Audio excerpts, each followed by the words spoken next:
One of Hollywood's most notorious flops hides a treasure trove of bizarre secrets. From spinal injuries that changed casting to CIA agents named after candy bars, from a $1 million gold machine shipped in 5 trucks, to Bruce Willis's only attempt at screenwriting that nearly killed his career.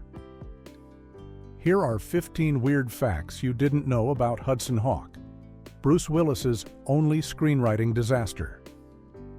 In the entire span of Bruce Willis's decades-long Hollywood career, Hudson Hawk stands as his one and only attempt at writing a screenplay, making it a unique disaster in more ways than one. While Willis had proven himself as a bankable action star with the Die Hard franchise and had shown his range in television with Moonlighting, his venture into screenwriting would become a cautionary tale that he never repeated. The story behind Hudson Hawk's creation goes back to the late 1970s, when Willis was still a struggling actor working at a bar in New York City. One of the regular customers at this bar was Robert Kraft, a musician and composer who would later become a longtime friend and collaborator. During those early days, Willis and Kraft wrote a song together called The Hudson Hawk, inspired by the strong winds that would blow from the Hudson River across Manhattan during the fall season. Years later, after Willis had achieved stardom with Die Hard in 1988, he decided to revisit this character concept and develop it into a full movie.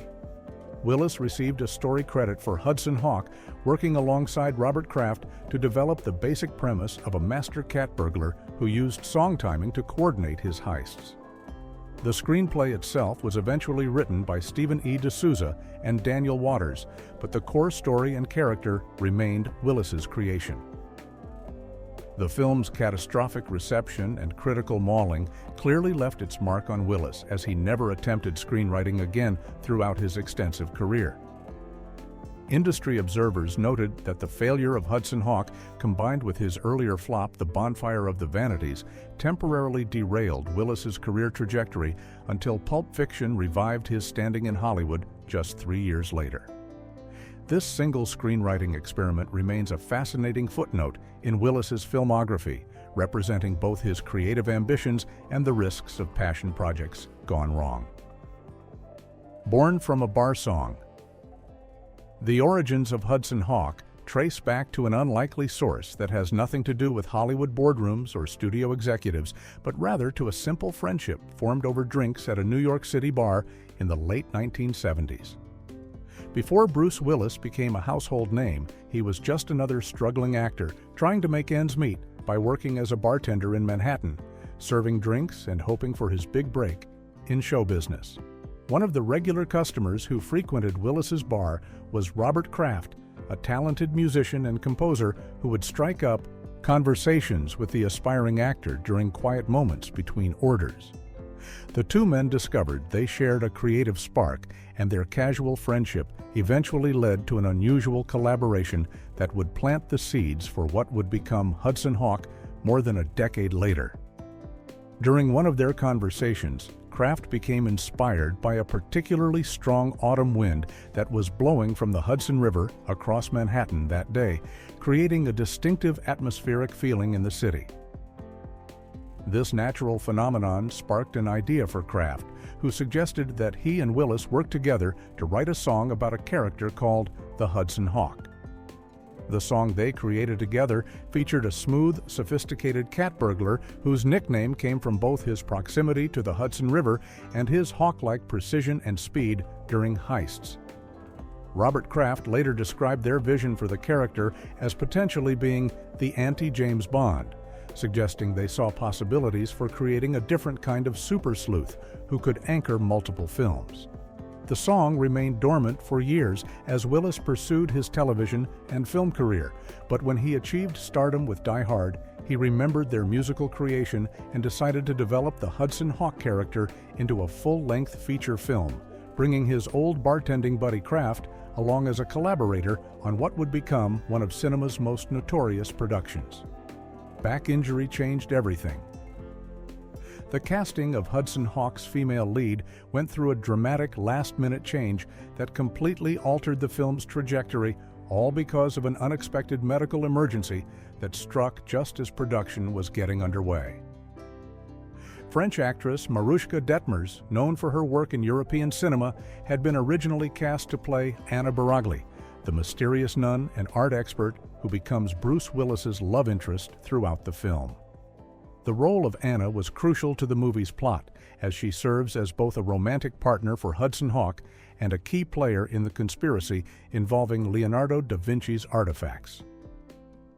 The character was written as an Italian nun working for the Vatican, which made casting a European actress seem like a natural choice for the filmmakers who wanted authenticity in the role. However, disaster struck almost immediately when filming began. Detmers had been dealing with complications from a difficult pregnancy that had caused severe spinal damage, and after just one day of shooting, her back injury became so severe that she could no longer continue working on the production. The medical situation forced her to withdraw from the film entirely, leaving the producers scrambling to find a replacement actress who could step into the role with virtually no preparation time. Andie MacDowell was quickly brought in as Detmers' replacement, but this sudden casting change created some unexpected problems for the production. MacDowell, who hails from South Carolina, had no time to learn the character's intended European accent or fully prepare for the demanding role. Her distinctly American accent became jarring in scenes where she was supposed to be playing an Italian nun, and critics later noted that her performance seemed somewhat disconnected from the rest of the cast. The rushed nature of her casting meant that MacDowell was essentially thrown into the deep end of a chaotic production that was already experiencing significant behind-the-scenes difficulties. Songs sung in wrong order. One of Hudson Hawk's most distinctive features involves the main characters using classic songs to time their elaborate heists, but the filmmakers made some curious mistakes with their musical choices that sharp-eared viewers have noticed over the years. The concept centers around Hudson Hawk and his partner, Tommy Fivetone, using the exact length of well-known songs to coordinate their robberies, singing along to keep perfect timing during their criminal activities. During the auction house heist sequence, Bruce Willis and Danny Aiello perform a duet of "Swinging on a Star," the classic Bing Crosby hit from the 1944 film Going My Way that won the Academy Award for Best Original Song. However, their performance contains a glaring error that becomes apparent to anyone familiar with the original version of the song. Willis and Aiello sing the verses in completely incorrect order, mixing up the sequence that Bing Crosby established in the original recording. The timing problems with their musical heist method become even more obvious when you examine the numbers the characters cite during the film.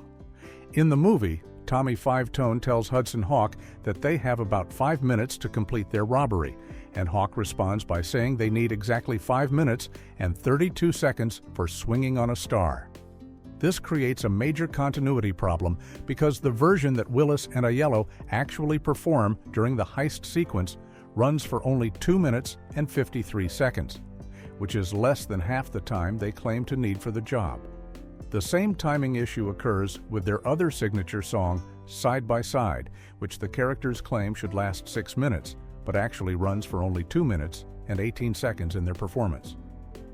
These musical mistakes suggest that either the filmmakers didn't carefully check the actual song lengths against their plot requirements, or they simply decided that the dramatic timing of the scenes was more important than mathematical accuracy in their musical heist concept.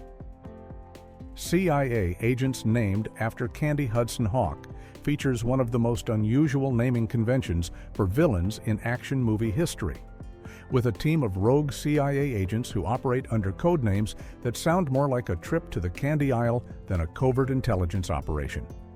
The film's antagonist, George Kaplan, played by James Coburn, leads this peculiar group of operatives who have abandoned their traditional spy work to pursue personal gain through art theft and international conspiracy. The 4 main agents working under Kaplan go by the code names Snickers, Almond Joy, Kit Kat, and Butterfinger, each named after popular candy bars that would be instantly recognizable to any American moviegoer. This bizarre choice reflects the film's overall commitment to mixing serious spy thriller elements with absurd comedy, creating a tone that many critics found difficult to categorize or appreciate when the movie was first released. Throughout the film, these candy-named agents pursue Hudson Hawk and his partner across multiple countries, engaging in elaborate chase sequences and confrontations while maintaining their sweet-themed identities. The agents are portrayed as competent but somewhat cartoonish villains who take their candy bar names completely seriously, never acknowledging the absurdity of their chosen code names even during the most intense action sequences.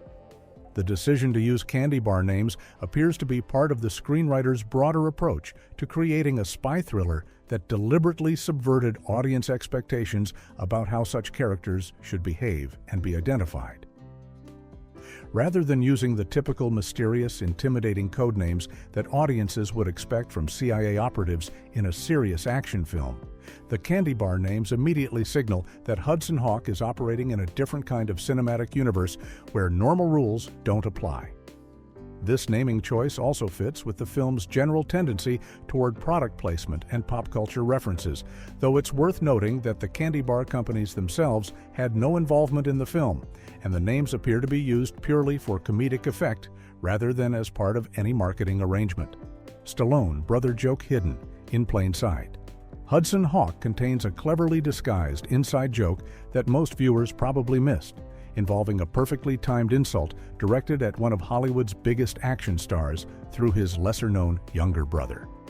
Frank Stallone, the musician and actor brother of Rocky star Sylvester Stallone, plays Caesar Mario, one of the small-time mobsters who forces Hudson Hawk back into the criminal life at the beginning of the film.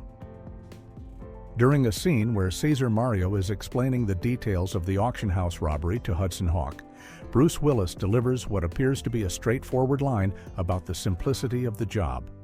Willis tells Frank Stallone's character that these are directions even your brother can understand, which sounds like a casual comment about the ease of the heist they're planning together. However, this line works on two levels because it functions as a subtle dig at Sylvester Stallone's perceived intelligence delivered directly to his real-life brother while the cameras were rolling. The joke plays on the long-standing Hollywood stereotype that action stars, particularly those known for playing tough guy characters like Rocky Balboa and John Rambo, might not be the sharpest tools in the shed when it comes to intellectual matters. Frank Stallone himself seems to have been in on the joke, as his character responds enthusiastically to the comment without any apparent offense. The exchange demonstrates the kind of playful meta-humor that Hudson Hawk employed throughout its runtime, where the film often seemed more interested in amusing itself and the people making it than in creating a coherent narrative experience for audiences. This type of inside baseball humor was typical of the film's approach to comedy, which frequently relied on references and jokes that only industry insiders or particularly attentive viewers would fully appreciate. The Stallone brother joke represents one of the more subtle examples of this tendency, hiding a celebrity roast within what appears to be ordinary dialogue between characters discussing their criminal plans. Our Man Flint sound effect recycled. Hudson Hawk contains a fascinating audio connection to classic spy cinema that creates an unexpected link between James Coburn's role in the film and his earlier career as a secret agent in the 1960s. The distinctive electronic tones that play when handcuffs are activated in Hudson Hawk are not original compositions created specifically for the film, but rather recycled sound effects that were originally used more than 20 years earlier in a completely different context. These particular sound effects first appeared in the 1966 spy comedy Our Man Flint and its 1967 sequel In Like Flint, where they served as the signature ringtone for the special telephone used by the head of the ZOWIE spy organization to receive calls directly from the President of the United States. The original sound effect was composed by Jerry Goldsmith, the legendary film composer who created the distinctive electronic warbling that became associated with high-tech spy gadgetry in those films. James Coburn starred in both of the original Flint movies as Derek Flint, a super spy character who was created as a parody of the James Bond franchise. In Hudson Hawk, Coburn plays the villainous CIA agent George Kaplan, creating an interesting full-circle moment where the actor appears in a film that directly references his earlier spy movie work through its sound design choices. The decision to reuse these specific sound effects appears to be a deliberate homage to the Flint films, especially considering that Hudson Hawk was consciously designed to evoke the same kind of outlandish spy adventure that characterized those earlier movies. The film's plot explicitly references the clockpunk technology style that was popularized by the Flint series, making the audio callback seem like an intentional tribute rather than a coincidental reuse of available sound library effects.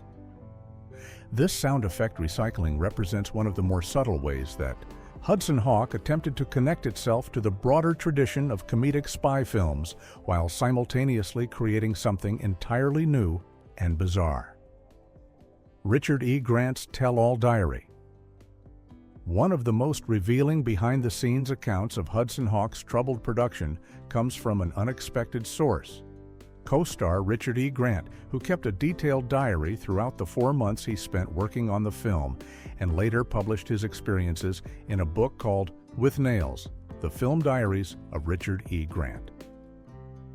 Grant played Darwin Mayflower, one half of the eccentric billionaire couple serving as the film's main villains, and his insider perspective provides a fascinating window into the chaos that surrounded the production.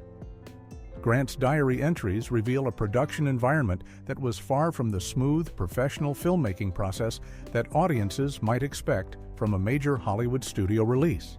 According to his detailed observations, Bruce Willis exhibited behavior that disrupted the normal flow of production, including what Grant described as an obsessive habit of continuously watching his own close-ups on the video replay monitors after each take was completed. This constant monitoring of his own performance created delays and tension on set, as Willis would frequently request additional takes or demand changes based on his review of the playback footage. Grant also documented other production difficulties, including Danny Aiello's requests for rewrites to the film's climax and the general atmosphere of uncertainty that seemed to pervade the entire shoot. The book became particularly notable because Grant was willing to name names and provide specific details about the problematic behavior he witnessed, rather than offering the usual diplomatic non-answers that actors typically give when discussing difficult productions. His willingness to be candid about the experience made With Nails one of the more honest and revealing Hollywood memoirs ever published. Grant's account also details various other production mishaps and personality conflicts that contributed to the film's ultimate failure, providing readers with a rare glimpse into how a big-budget Hollywood production can go completely off the rails despite having talented people and substantial financial resources behind it. 3 Golden Raspberry wins, Hudson Hawk achieved a dubious milestone in cinema history by winning 3 Golden Raspberry Awards at the 1992 ceremony, cementing its status as one of the most critically reviled films of 1991. The Golden Raspberry Awards, commonly known as the Razzies, are presented annually to recognize the worst achievements in filmmaking, making them the exact opposite of the Academy Awards that are handed out the following day. The film swept 3 major categories at the 12th annual Razzie ceremony, taking home the prizes for Worst Picture, Worst Director for Michael Lehman, and Worst Screenplay for the writing team of Stephen E. D'Souza and Daniel Waters, along with story contributors Bruce Willis and Robert Kraft. This triple win represented a comprehensive rejection of virtually every major creative element of the production, from its basic concept to its execution by both the director and screenwriters. The Razzie nominations extended even further beyond the 3 wins, demonstrating just how thoroughly the film had offended critics and Razzie voters. Bruce Willis himself received a nomination for Worst Actor, while his co-stars Richard E. Grant and Sandra Bernhard were both nominated in the supporting actor categories for their over-the-top performances as the villainous Mayflower couple. Interestingly, Hudson Hawk was also nominated for Worst Picture at the 1991 Stinkers Bad Movie Awards, another organization dedicated to celebrating cinematic failures, though it lost that particular honor to Nothing But Trouble, another notorious flop from the same year. The fact that Hudson Hawk was considered among the worst films by multiple organizations that specialize in identifying terrible movies speaks to just how spectacular its failure was in the eyes of both critics and audiences. These awards' recognition, or lack thereof, helped establish Hudson Hawk's reputation as a legendary Hollywood disaster that would be remembered more for its failures than for any entertainment value it might have provided to viewers. $1 Million Machine shipped in convoy. The climactic sequence of Hudson Hawk centers around Leonardo da Vinci's fictional gold-making machine. But the prop version of this device became almost as expensive and logistically challenging as the real thing would have been. The production team spared no expense in creating what they believed would be the film's spectacular centerpiece, commissioning a massive, elaborate contraption that cost exactly $1 million to design and build in England. This $1 million machine was not a simple movie prop that could be easily transported in a regular truck or shipping container, but rather a complex, multi-part construction that required extraordinary measures to move from its construction site to the filming location. The sheer size and complexity of the device meant that it had to be carefully disassembled into component parts before it could be shipped anywhere. And even then, the logistics proved to be a nightmare for the production team. The transportation process required a convoy of 5 separate 20-foot trucks to carry all the pieces of the gold machine from England to the filming location in Hungary, where the climactic scenes were being shot. This massive shipping operation represented a significant additional expense on top of the already substantial construction costs, and it highlighted the kind of excessive spending that was contributing to Hudson Hawk's ballooning budget throughout the production. The decision to build such an elaborate and expensive prop also reflected the ambitious scope that Bruce Willis and producer Joel Silver had envisioned for the film, as they clearly wanted Hudson Hawk to feature the kind of spectacular practical effects and impressive set pieces that would rival the biggest Hollywood blockbusters of the era. However, the enormous cost and logistical complexity of transporting this single prop also demonstrated how the production's grand ambitions were contributing to the financial problems that would ultimately make Hudson Hawk one of the most expensive disasters in Hollywood history. Video game nobody wanted. The commercial failure of Hudson Hawk extended beyond movie theaters and into the world of video games, where a tie-in adaptation became one of the most notorious examples of how bad movie-based games can actually be. Sony Imagesoft released Hudson Hawk for both the Nintendo Entertainment System and Game Boy in 1991, creating what many gaming critics and players later described as one of the worst movie adaptations ever produced for home video game consoles. The game attempted to capture the film's heist-based plot by having players control Hudson Hawk as he infiltrated various locations to steal Leonardo da Vinci artifacts. But the execution was deeply flawed in almost every way imaginable. Players complained about sluggish controls, frustrating trial-and-error gameplay, unfair difficulty spikes, and graphics that barely resembled Bruce Willis or any recognizable elements from the movie itself. The Nintendo Entertainment System version was particularly criticized for its painful difficulty level and annoying gameplay mechanics that required players to find one specific correct path through each building while avoiding guards, security cameras, and various traps. The Game Boy version suffered from similar problems, but with the added limitation of the handheld system's small screen and limited graphical capabilities. Perhaps the most telling indication of how poorly the Hudson Hawk brand was performing came when the planned Super Nintendo Entertainment System version of the game was abruptly canceled after the movie's theatrical release proved to be such a massive commercial disaster. The publishers apparently decided that there was no point in investing additional development resources into a game based on a property that audiences had so thoroughly rejected. Ocean Software also released versions for various computer platforms, including the Commodore 64, Amiga, and ZX Spectrum, but these versions were equally poorly received and did nothing to salvage the reputation of what had become a multimedia failure across both film and gaming industries. Home video tagline panic. The catastrophic theatrical failure of Hudson Hawk forced the studio to completely rethink how they would market the film for its home video release, leading to a hasty but revealing change in the movie's official tagline that exposed just how badly the original marketing campaign had misrepresented the actual content. When Hudson Hawk was first released in theaters during the summer of 1991, the promotional materials featured the tagline, "Catch the excitement, catch the adventure, catch the hawk," which positioned the film as a straightforward action-adventure movie in the style of Bruce Willis's successful Die Hard franchise. This original tagline emphasized excitement and adventure, clearly attempting to attract audiences who were expecting another high-octane Bruce Willis action vehicle filled with gunfights, explosions, and death-defying stunts. However, the marketing team quickly realized that this approach had been a fundamental mistake, as audiences who showed up expecting a serious action movie were completely unprepared for the film's bizarre blend of slapstick comedy, musical numbers, and surreal humor. By the time Hudson Hawk was released on VHS and Laserdisc in late 1991, the studio had completely overhauled their marketing strategy and changed the tagline to "Catch the adventure, catch the laughter, catch the hawk."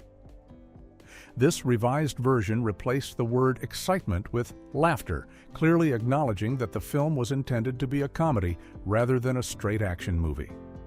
The tagline change represented an admission that the original theatrical marketing campaign had been built on false premises and had contributed to the film's poor reception by attracting the wrong audience.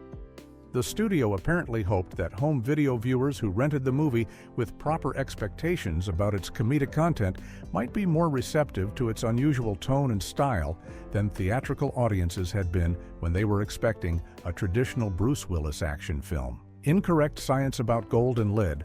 Hudson Hawk's plot revolves around Leonardo da Vinci's fictional machine that can transform lead into gold, but the film gets some basic scientific facts completely wrong when explaining how this alchemical process is supposed to work. During a scene where the villainous Minerva Mayflower is demonstrating the similarity between gold and lead to justify the plausibility of the transformation, she makes a confident scientific claim that sounds authoritative, but is actually incorrect on multiple levels. Minerva states that gold and lead are but one proton apart on the periodic table, suggesting that the difference between these two elements is so small that converting one into the other would be relatively simple. However, this statement reveals a fundamental misunderstanding of basic chemistry, as gold has an atomic number of 79, while lead has an atomic number of 82, meaning they are actually 3 protons apart rather than 1. The film compounds this scientific error by having Minerva claim that gold and lead are indistinguishable by weight, which leads to a scene where Hudson Hawk is blindfolded and asked to identify which brick is gold and which is lead, based solely on how heavy they feel in his hands. This demonstration is presented as proof that the two metals are essentially identical except for their atomic structure, but in reality, gold is approximately 70% denser than lead, creating a substantial weight difference that would be immediately obvious to anyone holding objects made from these materials. A gold brick of the same size as a lead brick would weigh roughly 30 pounds compared to the lead brick's much lighter weight, making the blindfolded identification test completely pointless, since the difference would be unmistakable. These scientific inaccuracies suggest that the screenwriters either didn't research the basic properties of these elements or simply decided that dramatic convenience was more important than factual accuracy when constructing the film's central plot device. Budget balloon from hell. Hudson Hawk became a textbook example of how a Hollywood production can spiral completely out of financial control, with the budget growing from a reasonable $42 million to an astronomical $70 million through a combination of poor planning, expensive creative decisions, and on-set chaos that plagued the entire filming process. This massive cost overrun represented more than a 60% increase from the original budget, transforming what should have been a moderately expensive action comedy into one of the most costly productions of 1991. The primary factor driving these escalating costs was the decision to film in multiple European locations, including Italy, England, and Hungary, which created logistical nightmares and required expensive transportation of equipment, sets, and personnel across international borders. The production team discovered that finding the correct materials for sets and costumes in these foreign locations was nearly impossible, forcing them to ship basic supplies like paint and fabric from Germany and England at enormous expense. Bruce Willis's behavior on set contributed significantly to the budget problems, as he frequently demanded script rewrites, additional scenes, and multiple reshoots that kept the production running far longer than originally planned. These constant changes meant that the crew had to rebuild sets, reschedule location shoots, and pay for extended stays in expensive European hotels, while Willis and the writers worked out new versions of scenes that had already been filmed. The production also suffered from what industry insiders described as a complete lack of cost control, with expensive decisions being made on the fly without proper consideration of their financial impact. Producer Joel Silver and director Michael Lehman found themselves caught between Willis's creative demands and the studio's growing concern about the mounting expenses, creating a chaotic environment where normal budget oversight became impossible to maintain as the production lurched from one expensive crisis to another. Saved by home video success, Hudson Hawk's story didn't end with its disastrous theatrical run, as the film experienced an unexpected financial resurrection through home video sales that ultimately transformed it from a complete loss into a profitable venture for its investors and participants. The movie's theatrical performance in the United States was nothing short of catastrophic, earning only $17 million against its $70 million production budget, making it one of the biggest box office bombs of 1991. However, the home video market in the early 1990s operated under very different economics than theatrical releases, and Hudson Hawk found a surprisingly receptive audience among viewers who rented or purchased the film for home viewing. The movie was released on VHS and Laserdisc in late 1991, and despite its terrible theatrical reputation, it began generating steady rental income from video stores across the country where customers were willing to give it a chance without the pressure of paying full theater ticket prices. The international market also proved to be much more favorable to Hudson Hawk than domestic theaters had been, with the film earning approximately $80 million in foreign box office receipts and additional home video sales around the world. This international success, combined with the steady stream of domestic home video revenue, gradually chipped away at the film's massive production debt over the course of several years. By 1995, just 4 years after its initial release, Hudson Hawk had generated enough total revenue from all sources to begin paying out profits to the people who had contractual profit participation deals, including Bruce Willis himself. This remarkable financial turnaround demonstrated how the home video market could sometimes rescue films that had been rejected by theatrical audiences, giving Hudson Hawk a second life that few observers would have predicted, based on its initial critical and commercial reception.